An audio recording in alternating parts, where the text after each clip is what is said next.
అన్న నమస్తే అన్న, మీ పేరు? నా పేరు ప్రసాద్. ఏం చేస్తుంటావు అన్న? నాది చికెన్ పకోడీ బండి. ఏంటన్నా 2 నెలల ఎలక్షన్ రాబోతా ఉంది కదా, ఈసారి ఎవరు గెలిచే అవకాశం ఉంది? టీడీపీ గెలిచే అవకాశం ఉంది. ఏమన్నా ఎందుకని అసలు? వైసీపీ పథకాలు అయితే బాగానే పెడుతున్నారు కానీ అభివృద్ధి లేదు. అభివృద్ధి లేకపోతే కుదరదు కదా. అభివృద్ధి ఉండాలి ఏపీకి. ఏపీకి రాజధాని లేదు, ఇండస్ట్రీలు రావట్లా, కంపెనీ వాళ్ళు రావట్లా, అభివృద్ధి లేదు. మెయిన్ అదే కారణం. అంటే రాజధాని మళ్ళీ ఇప్పుడు హైదరాబాద్ ఉమ్మడి రాజధానిగా ఇంకా కొనసాగించాలని ప్రతిపాదన చేస్తామని అంటా ఉన్నారు. అమరావతి అసలు ఏమైనా పనులు చేశారా ఈ 4 నెలలు? అమరావతిలో అసలు ఏం పని సాగలేదు వైసీపీ వచ్చిన కాడి నుంచి. అమరావతి అయితే అసలు ఆపేశారు పూర్తిగా. 3 రాజధానులను వంక పెట్టుకొని పూర్తిగా ఆపేసాడు తప్పితే అమరావతి ఏమి స్టార్ట్ చేయాలి. మరి 3 రాజధానులు కట్టే అవకాశం ఉందంటారా అన్న? ఉన్న రాజధానే కట్టలేకపోతున్నాడు. 3 రాజధానులు ఎడగడతాడు. ఉన్న రాజధానికే దిక్కు లేదు. 3 రాజధానులు అసలు వల్ల కాదు. ఏంటన్నా ఎలా ఉన్నాయి రేట్ల విషయానికి వస్తే ఈరోజు? అసలు అన్ని రేట్లు పెరిగిపోయినాయి.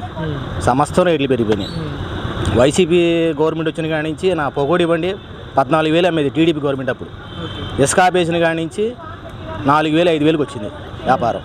ఎందుకని అసలు ఇసుక ఆపడం వల్ల మీ దాని లేబర్కి పనులు ఉండాలి కదా. ఇప్పుడు బిల్డర్ అసోసియేషన్ మొత్తం వెళ్ళిపోయారు హైదరాబాదు, ఒక్కరు లేరు. ఈ ఏది కట్టాలన్నా కట్టడానికి రావట్లా, ఇసుక రేటు పెరిగి. దాని గురించి ఏమి లేదు. అంటే గతంలో ఇసుక ఎంతకు వచ్చేది మీకు అసలు? గతంలో 3,000 పెట్టుకుంటే టాటర్ వచ్చేది కిరాయి డబ్బులు.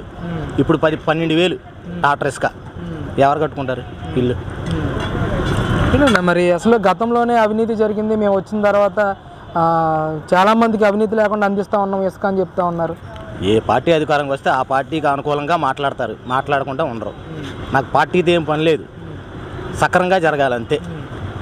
మరి టీడీపీ జనసేన పొత్తుని ప్రజలు స్వాగతిస్తారంటారా? అది జనాల ఇష్టం, మందే ఉంది. నేనైతే జనసేనకే ఓటేస్తా. ఏమన్నా ఎందుకని? పవన్ కళ్యాణ్ అంటే అభిమానం. వ్యక్తిగతంగా మంచోడు. అతను సొంత డబ్బులు ఖర్చు పెట్టుకొని రైతులకు ఇస్తున్నాడు. అది అంటే ఏంటి పవన్ కళ్యాణ్ గారు అంటే హీరోగా ఉన్నప్పటి నుంచి ఇష్టం, లేదంటే రాజకీయాల్లోకి వచ్చిన తర్వాత ఇష్టపడ్డారు? హీరోగా ఉన్నప్పుడు ఇష్టమే, కానీ హీరోగా ఉన్నప్పుడు టీడీపీ ఇష్టం. ఇచ్చారు. పవన్ కళ్యాణ్ కూడా వచ్చాడు కాబట్టి పవన్ కళ్యాణ్ అంటే ఇష్టం. అది ఏమన్నా ఎందుకని అసలు పవన్ కళ్యాణ్ గారు అంటే అంత అభిమానం మీకు అసలు? వ్యక్తిగతంగా మంచోడండి. ప్రజాసేవ చేస్తానికి వచ్చాడు ఆయన, అధికారం కోసం కాదు, ప్రజాసేవ చేయడానికి వచ్చాడు. సార్ గెలిచే అవకాశం ఉందంటారా పవన్ కళ్యాణ్ గారు ఎక్కడ పోటీ చేసినా?